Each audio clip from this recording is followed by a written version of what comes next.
You know what I'm talking about with the dream stillers? Let me tell you another story about a young man named Monty Roberts. He was the son of a horse trainer who went from stable to stable, racetrack to racetrack, farm to farm, and ranch to ranch. They had very little money. And one day in school, Monty was asked to write a paper about his dreams. The teacher instructed each of the students to tell her their dreams. What were they going to do with their lives? And Monty went home and worked on his paper for 2 full weeks, thinking about what he wanted.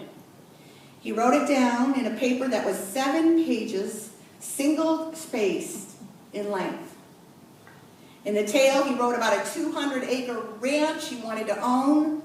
He drew a diagram showing the location of each of the buildings, and in the middle of the property was a 4,000-square-foot house where he would invite kids to come in and experience what it was like to be on a ranch. And he finished the paper and he felt good, and he said, "This is it. This is what I'm going to do with my life. This is the blueprint." And he handed it in and he waited with great pride for a good grade from the teacher.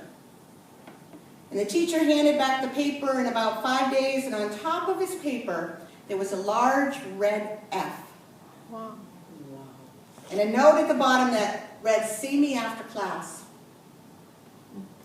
And the boy with the dream went to see the teacher, and he said, "Why did I receive an F on my paper?" And the teacher grabbed the paper and said, "This is an unrealistic dream for a boy like you. You have no money. You come from a poor family and you have no resources. Owning a horse ranch requires a lot of money.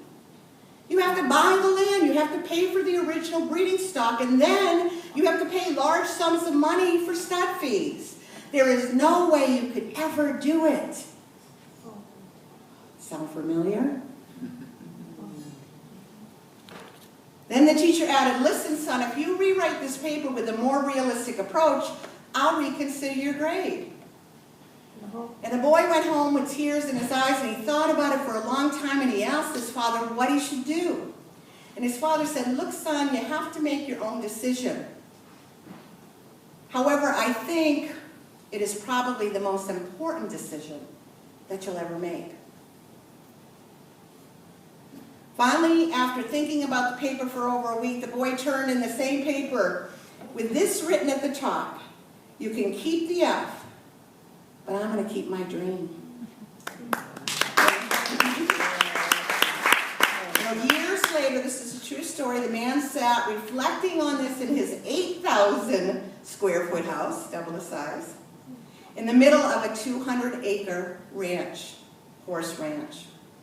Every summer he invited students into that 18,000-square-foot house, and one year the same school teacher came with 30 children for summer camp.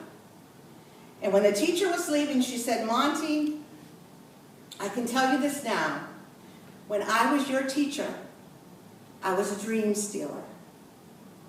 During those years, I stole a lot of kids' dreams.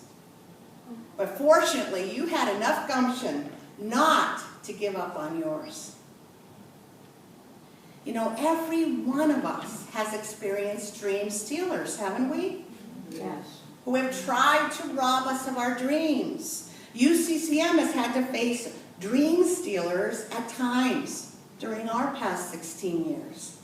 The naysayers, the ones who love to tell us why it cannot be what I described earlier. But ultimately, we have to take the responsibility if we let them steal the dream. Theodore Roosevelt once said, "It's not the critic who counts, not the man who points out how the strong man stumbles or where the doer of deeds could have done them better. The credit belongs to the man who is actually in the arena, whose face is marred by dust and sweat and blood, who strives valiantly, who errs and comes short again and again, because there is no effort without shortcomings and errors. Who knows the great devotion, who spends himself or herself in a worthy cause, who at best knows in the end the high achievement of triumph, and who at worst, if he or she fails while daring greatly, knows their place shall never be with those timid and cold souls who know neither victory or defeat. Folks, life begets life. Energy creates energy. It's by spending oneself that one becomes a success. And that's the question that UCCM is facing today. In a world filled with criticism and shortcuts from the first gear to the high gear, can we embrace that journey together towards the UCCM dream? I want to tell you the story of a wife who used encouragement to help her husband to embrace his dream again. The woman's name was Sophia. Her husband came home one day and he said, "I quit. That's it. I give up on my dreams.